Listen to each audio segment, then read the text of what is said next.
by Pravrajika Divyanandaprana Ramakrishna Sarada Mission, New Delhi.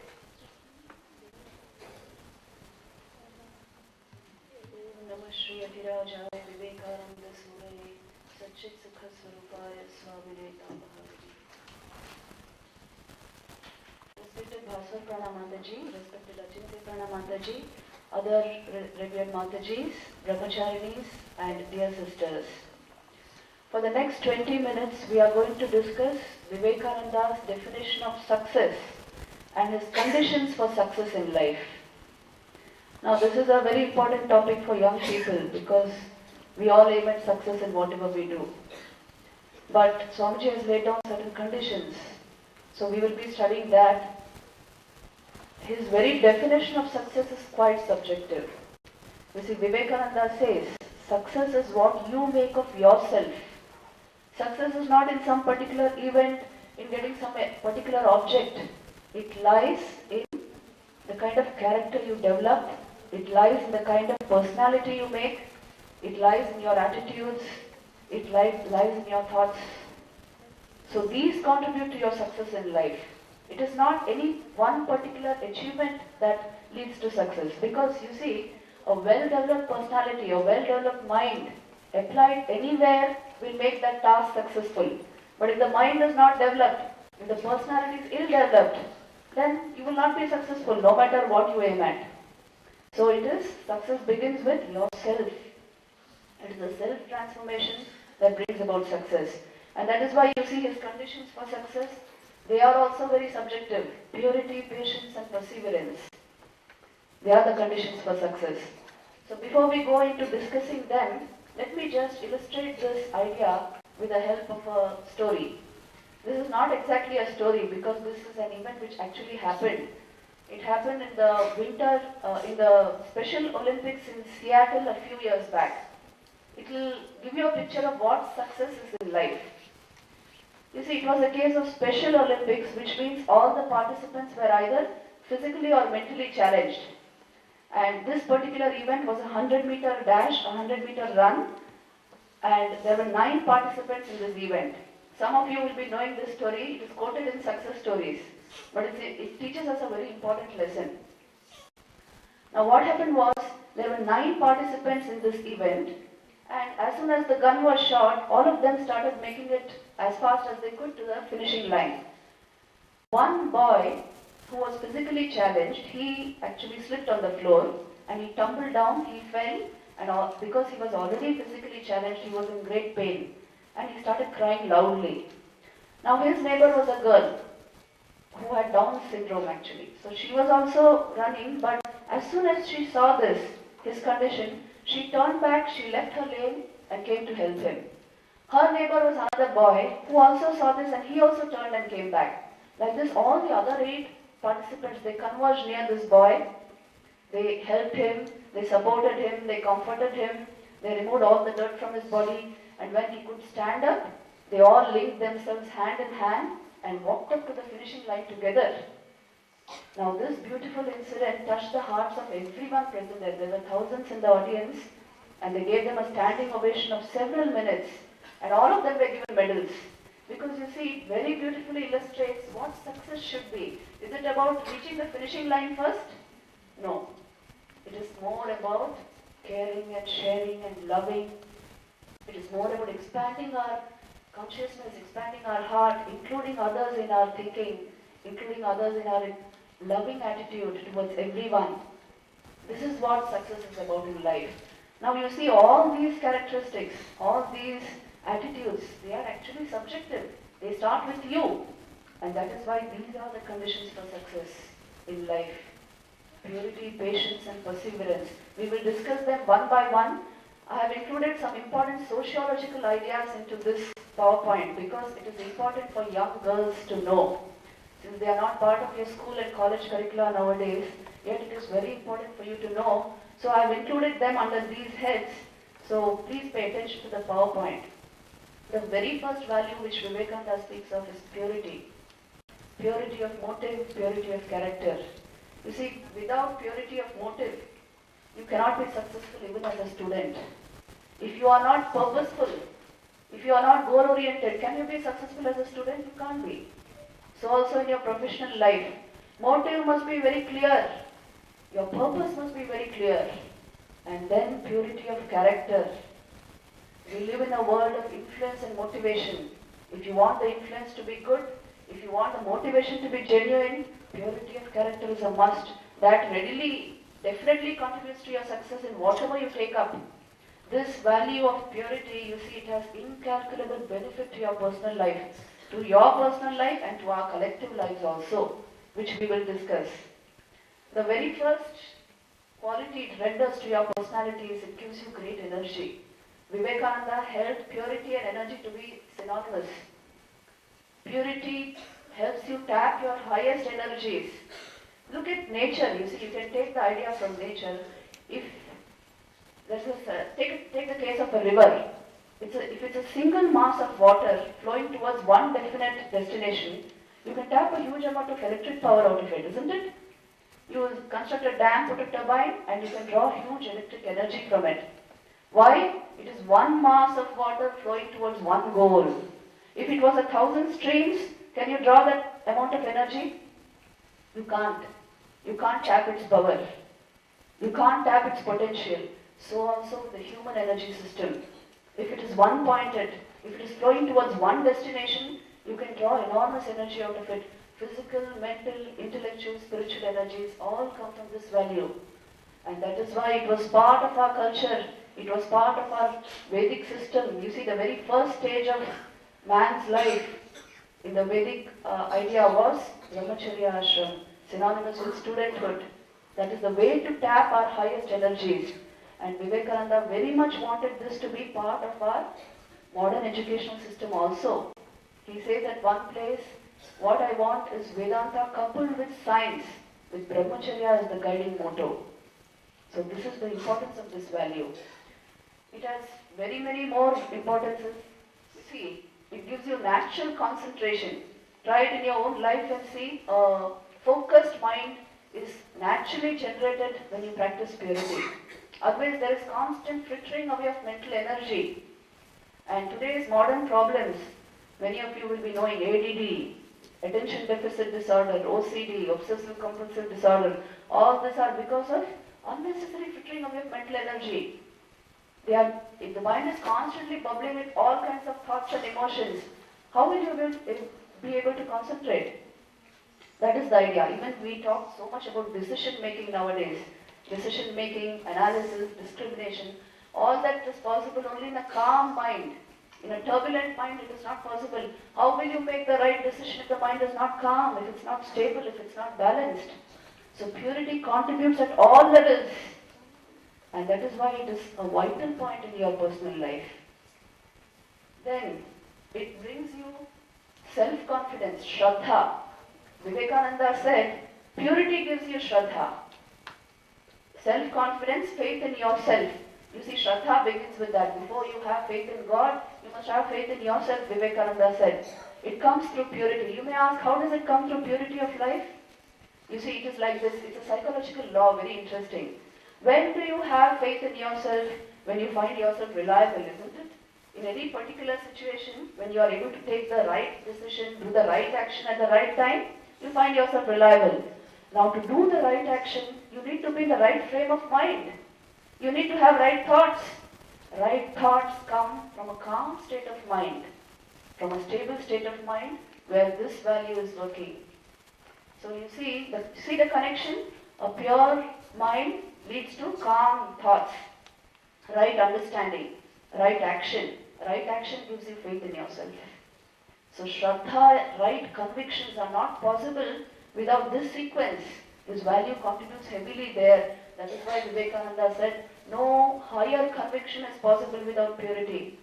This is an important idea we must learn to digest. Today our children complain of lack of self-confidence. There are so many students even committing suicide because they are not able to make it in their studies. All this lack of self-confidence comes due to this. The mind is in a turmoil, not able to remain stable and calm. So this value is imperative to our personal success in life, in any field. And then you have respect. You see, we talk so much of respect nowadays. Respect is something which is meant to be commanded, not merely demanded. It is not available on demand. It is to be commanded. How will you command respect? Show the right values in your life. A higher dignity, purposeful living, a serious attitude will naturally command respect from society. And a frivolous attitude, haven't you seen amongst your college mates? A frivolous attitude, a light-hearted attitude is not going to command your own respect. How will it command the respect of society? This is an important thing for us to understand. Respect is not available on demand. It is meant to be commanded by expressing the right values in our life. A dignified self-image is your most important asset to success in life. And then, this is at the personal level. At the collective level, you see this value has enormous benefits. It is what is responsible for family stability. Relationships in a family can be kept inviolate only where the value of purity is recognized. And social dynamics entirely depends upon the value system of the members of the family, because family is the basic unit of society. So that is why you see the importance of this value. Vivekananda gave it supreme importance. He once said, chastity is the life of a nation. And where you see that being watered down, you may know very well the end of the race is in sight. So important is it. Sociologists have studied this phenomenon. One person, you see this, Jared Diamond, has actually made a unique study of 41 cultures which were once thriving but which vanished from the face of the earth. 41 cultures. And then he identified the reasons for this.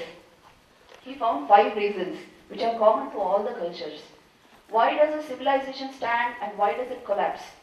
So he wrote this book, Collapse, How Societies Choose to Fail or Succeed. You see, at the collective level, how this value helps us, this is what I'm trying to tell you. How does a society either prosper or how does it fall? How does it collapse? Here he made this research that 5 are the causes for the collapse of any society. The first 3 are to do with environmental change, climate change and resources. The last 2 are purely socio-cultural. If there is a cultural hit, if the family system institution collapses, if there is disrespect for women, then the civilization collapses. If there is the societal responses to socio-economic changes are not positive, then the society collapses. So you see, these are all, they are internal factors, they are socio-cultural factors. So this means, unless our value system is protected, unless we understand the relative importance of all these values, we are not going to succeed even collectively as a society. And look at the number of cultures which have failed. The decline of Rome. You may not have read the Rise and Fall of Rome, but you definitely have read Asterix, haven't you? All of you youngsters. There you see the kind of lethargy, the kind of, what will you say, extravagance in the rulers. They don't want to get down from their couch even to eat. That is the cause for the fall of Rome. Immoderateness regarding any value will cause the fall of the civilization in the long run. So look at the number of societies which have fallen: Mayan, Roman, Greek, Aztecs, Han, Sumerian, Babylonian. This is the idea. Immoderateness regarding cultural values leads to this. That is why Vivekananda said, no force can be created, it can only be directed.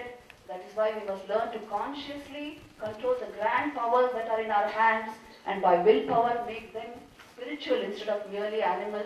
Thus it is seen that chastity is the cornerstone of all morality and religion. This is the great idea. Now one more idea I would like to give you here, because you see we have a tendency to think otherwise, and that is your family culture actually boosts economy. The family culture actually boosts economy. How? See, I will give you a very simple explanation. This is an analysis made by an economist called Guru Murthy. You see, this is how it works. You just do a simple experiment, go home and ask your parents what they do with their family savings. They will say they put it in the bank for you. Now this is the family bond working there, you see. They invest it in the bank for you. When they invest it in the bank, it remains in the family. There is no unnecessary frittering of your monetary resource, which means consumerism is checked automatically. And then what happens when it is put into the bank, it becomes part of national savings because the bank circulates your money. Like this, national savings go on accumulating. As a result, in 2011, we needed only 2% of foreign investment for Indian infrastructure. You don't need that much of foreign aid when you conserve your own money, when you check your own consumerism, when your family bond is strong, when there is love in the family, you really don't need love from outside. It is this family culture, family bond that has sustained our economy. You see the pie chart there? That is the 2011 pie chart of our economy. Only 2% foreign investment ran Indian economy. The rest, 98% was from national savings, out of which 70% was contributed by family savings. Even today, 25% of GDP, Indian GDP, is generated from the family savings. This is the unique economic history of India, economic culture of India, based on our family system, based on the glory of our family institutions, based on our family bond. So remember the importance of this. That is why Vivekananda said, no amount of force or government or legislature can change the conditions of a race. It is ethical and spiritual culture alone which does it. If there is a strong, pure bond in the family based on these values, even the economy will be run in a very nice way. You will have no problem. You see how many things it naturally checks. It checks consumerism, it checks unnecessary foreign aid, it keeps national investment within the nation. All this naturally happens. So you see the gain in this. You must understand it is this culture of feeling responsible for one's young, feeling responsible for one's elders, of respect between family ties, which has protected our family, our culture, as well as our economy. And what will happen if you don't understand this? This also you must know. You see, as young girls, you are the pivot of the family. Not just the pivot of the family, but the hub of the wheel of society. So you must also know what happens if we are insensitive to our cultural values. You see, this is the course of collective development in any society. The course is like this. Through creative effort, wealth is generated. If it is reinvested back into the family, through the strength of the family bond, development occurs. When the civilization starts developing, it faces a choice. Either it can swing towards values or it can swing away from values. If you swing towards values, you develop what is called a restrained culture. There might be some constraints on its members because of the affinity towards the value system, but it leads to a spiritual perspective which generates further creative effort because the spiritual mind is very creative. This is how the Indian civilization has developed for long ages.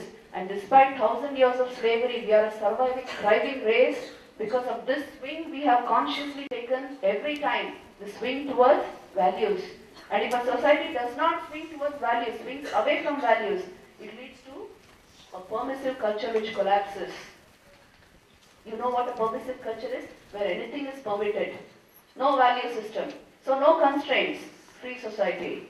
And the worst hit in such a society are the womanhood of the country. Woman tends to get objectified in a permissive society. Objectification means glamorization. Glamorization means exploitation. This is how the society collapses gradually. So understand this whole plan of civilization. Every civilization passes through this course. And that is why we must be conscious, we must be alert, we must understand this whole thing. This is a very general picture of how, I told you, I am giving you some sociological ideas very important for girls. This is the sociological idea. You form the pivot of society.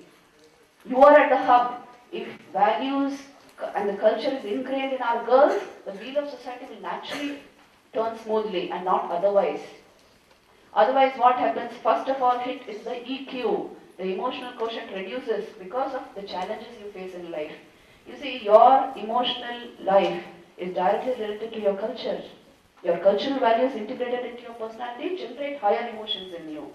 So that EQ is hit, and as a result, gradually, the society goes into collapse. This is the point which we must understand. That is why you see in this age, this value of purity, it needs to be conceptualized consciously, analyzed intellectually, and asserted effectively. And Vivekananda's great dream was that you would do it. The modern educated Indian womanhood would do it. He had the greatest faith in Indian women because you come from this culture which has realized all these concepts. So this faith he had, you heard it yesterday being said here on this very stage. He once said, With 500 men, the conquest of India would take 50 years. With as many women, it would be a matter of a few weeks. That was the faith he had in you. So see what you will do with this faith. Be truly modern. Modern means being progressive. Being progressive means being an achiever, but being uncompromising when it comes to your values, value standards. So that will make you truly modern. Understand this idea? That is the purpose of these slides. Now we have just covered the first values. Swamiji speaks of two other values for success. And they are patience and perseverance. You see, these two are actually twin values. If there is patience, there will be perseverance. If there is no patience, there will be no perseverance either. And we live in an especially impatient age. That is why patience is an important value. The ability to, without opposition, without anxiety, to stick to an idea, patiently build character on that idea and reach your goals. This is very important.